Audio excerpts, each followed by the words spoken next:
They say that God knows everything I'm going to do, everything everybody's going to do, from the moment they're born. We hear, God knows every hair on your head. Well, did he know I was going to do this? He didn't know that. Because he doesn't exist.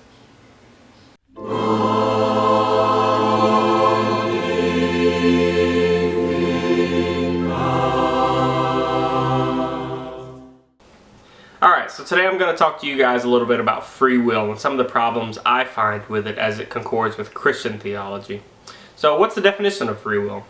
Free will is a being's ability to have control over its environment, future, and destiny. A human being presumably has free will because we can do whatever we want, right?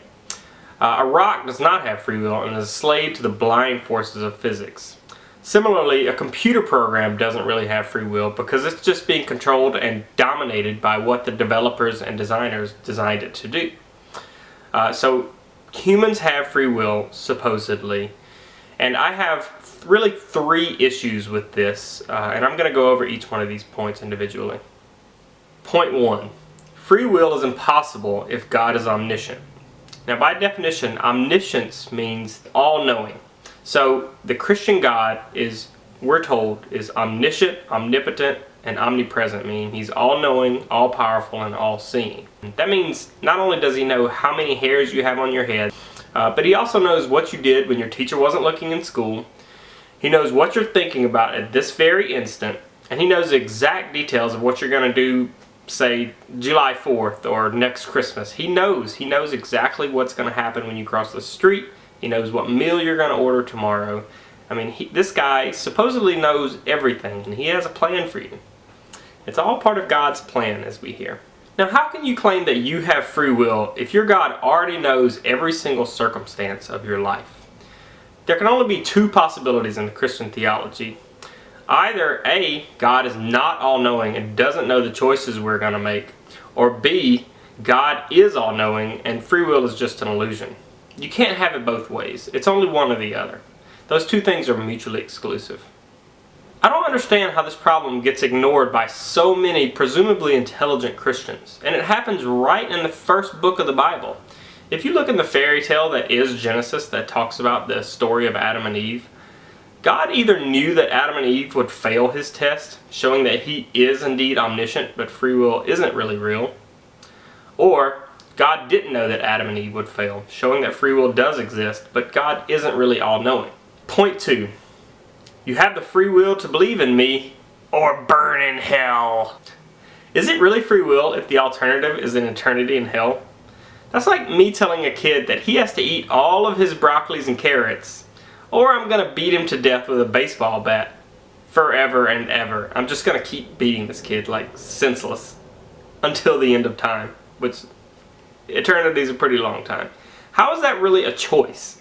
If I have the choice between giving a robber my wallet or getting shot in the face, I'm going to give him my wallet. That's not really free will at that point. Now, just a little side note, if the person offering you salvation is also the one threatening you with punishment, it's not really salvation. That's extortion and terrorism. And that brings us to our 3rd point. Does God really intervene, and how does that conflict with free will? If God sets up the rules of free will, then does he intervene or doesn't he? If you say he does intervene, then that would be going against free will. If he doesn't intervene in reality and is simply watching us and judging us, then doesn't that go against almost everything that the Christian theology teaches us about God? The difference between God and me is this.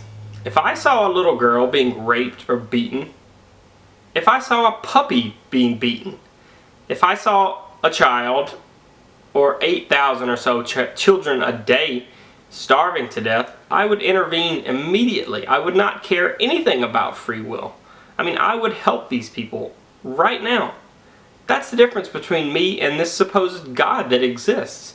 He sits there back in his mighty throne and does nothing and watches these people suffer and die and get beaten and raped and does nothing and says, I'm going to punish you later. I'm not going to do anything right now. I'm just going to sit back here and watch you.